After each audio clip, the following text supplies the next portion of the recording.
जय जय श्री राधे। भाग 52। अगला प्रसंग है श्री राधा रानी का स्वयं से संवाद। प्रेम की विचित्र स्थिति।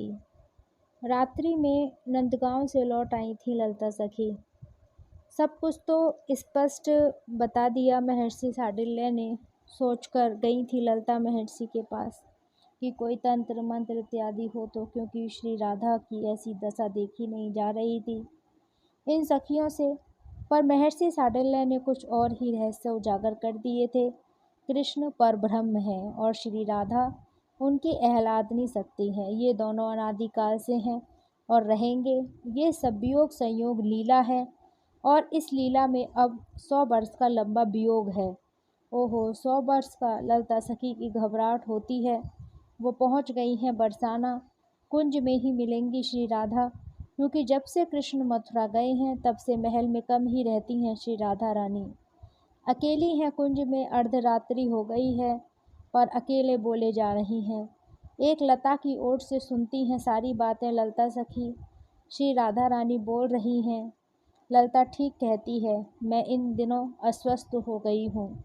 अस्वस्थ तो होंगी ही, जो ना मानने योग्य बातें हैं उन्हें भी मैं मान लेती हूँ और फिर अकेले बैठी रोती हूँ। अब देखो, ये भी कोई मानने योग्य बात है कि मेरे जो सर्वस्व हैं, मेरे जीवन धन हैं, मेरे प्राण हैं, मेरे उन्होंने मेरा परित्याग कर दिया है और वो मथुरा चले गए हैं। भला ये सत्य हो सकता है क्या? वो कहाँ करुणा निधान और मुझ पद आश्रिता को त्यागेंगे। अरे, फिर कुछ देर श्री राधा रानी हंसती हैं। कुंज गूंज जाता है श्री राधा की हंसी से। जैसे तैसे अपनी हंसी को शांत करती हैं। सुना है कंस की दासी कुब्जा को भी अपना लिया है। भैया श्री दामा बता रहा था, ये कंस दासी कुब्जा है ना, जो 3 जगह से टेढ़ी थी, उसे अपना लिया है कृष्ण ने। अब जो कुब्जा जैसी को अपना सकता है वो भला मुझे त्यागेगा? नहीं, वे करुणावान हैं। वे किसी का त्याग नहीं करते हैं। मुझे तो लगता है वे मथुरा भी नहीं गए, यहीं कहीं छिप गए हैं।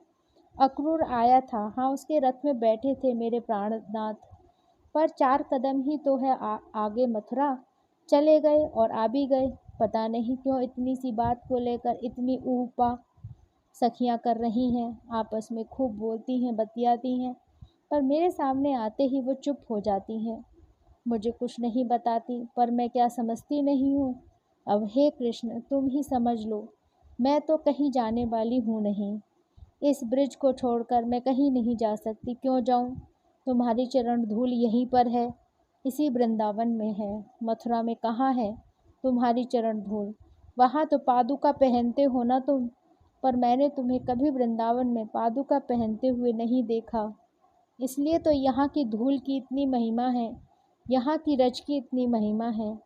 अब ललिता कहकर गई है कि लाडली, तुम्हारा दुख देखा नहीं जाता, इसलिए मैं नंदगांव जा रही हूँ। पगली है वो, नंदगांव में जाकर क्या करेगी?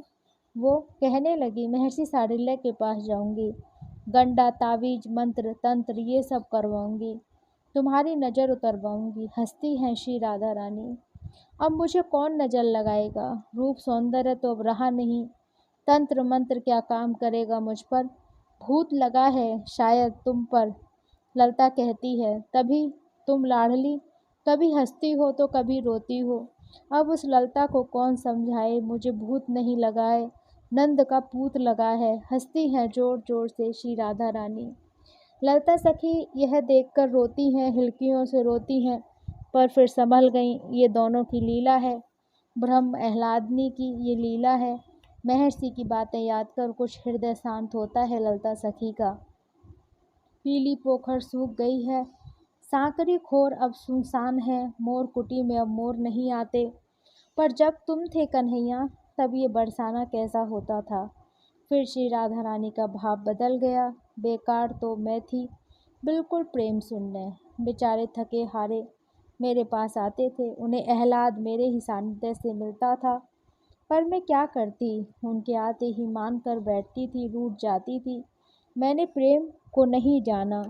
मैं प्रेम से रहित शुष्क, और वे तो प्रेम निधि हैं। प्रेम के घनी भाव उनमें तो मात्र प्रेम ही प्रेम था और मुझ में, मैं तो एक मूर्ख नारी हूँ। हाँ, उन्हीं के प्रेम ने तो मुझे गर्विता बना दिया था। बार बार रूठने में मुझे आनंद आने लगा था। ये कैसा प्रेम था तेरा राधा? तेरे रूठने से उन्हें कितना कष्ट होता होगा, कभी सोचा था? स्वयं से संवाद कर रही हैं श्री राधा रानी। ललता तो लता की ओर से देख रही हैं, सुन रही हैं। अपने इसी असीम प्रेम के कारण वो पराधीन हो जाते थे। मेरे एक स्मित हास्य के लिए वे क्या नहीं करते थे। पराधीन, मेरे पराधीन हो गए थे। वे हंसी हंसी गूंजती है फिर कुंजों में श्री राधा रानी की। कितनी अद्भुत बात, स्वयं ही प्रेम प्रदान करते हैं और फिर स्वयं ही उस प्रेम के पराधीन हो जाते हैं। पर मैंने उन्हें बहुत दुख दिया। प्रेम का अभिप्राय प्रेमी को दुख देना नहीं होता है। प्रेम तो सुख देकर प्रसन्न होता है। ओहो, आषाढ़ बीत रहा है, सावन का महीना आ रहा था।